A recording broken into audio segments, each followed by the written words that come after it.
Now, poor Barack Obama. A year ago, he was being sworn in as president of the most powerful nation on earth, having swept to office on a tide of hope. Now his popularity has fallen, and most graphic demonstration so far, his party's now lost a key Senate seat in Massachusetts. It had been considered a back pocket certainty for decades. Now he's lost that Senate seat, he loses the Senate majority he needs to get his legislation, and critically his bill to reform healthcare.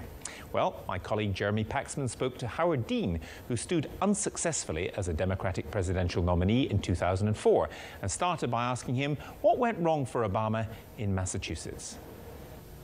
I think the major thing is that the American people are very angry. They're angry at Washington, they're angry at the Wall Street establishment, and they elected and voted for Barack Obama because they wanted change. And what they got was a very convoluted health care bill with lots of compromising and special interest fights and partisan fights. And they didn't think they got a health care bill. That was part of it. The Wall Street people are getting big bonuses. It doesn't look like the government's taking them on. So what you have is somewhat of a populist revolt here. What you seem to be suggesting is that the kind of core vote, the core liberal vote, just didn't bother to turn out. No, well, we did some polling on that overnight. It was very interesting. 18% of the people who voted for Scott Brown were Obama voters. Of those, by 3-2, they wanted a public option in the health care bill, which meant they thought the bill didn't go far enough. We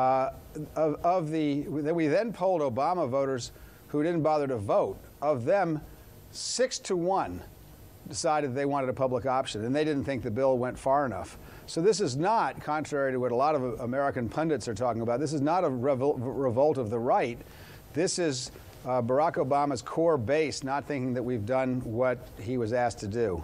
But that is quite a radical solution, isn't it? Are you seriously proposing that the way to have defeated a right-wing challenge was to be more left-wing?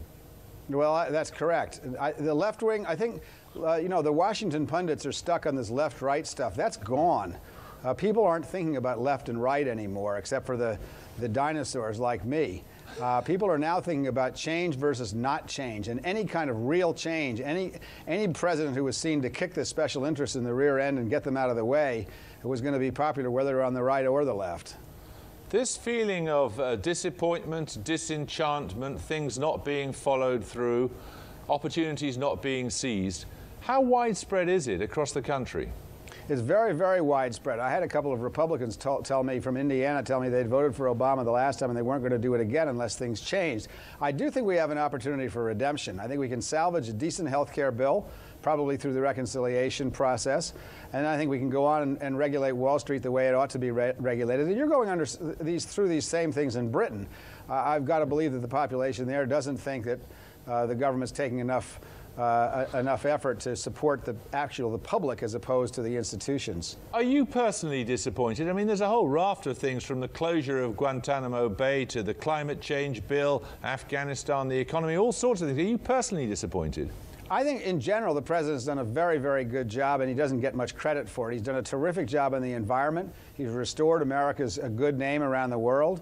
I am disappointed in health care. I think we missed a golden opportunity. I don't think the opportunity is over yet. And frankly, I think it may be healthy to have lost a seat. The idea that we were going to get everything through with 60 votes, that's a prescription for disaster. We always had 51 votes for much, much more far-reaching reform had it been done through the budget reconciliation process.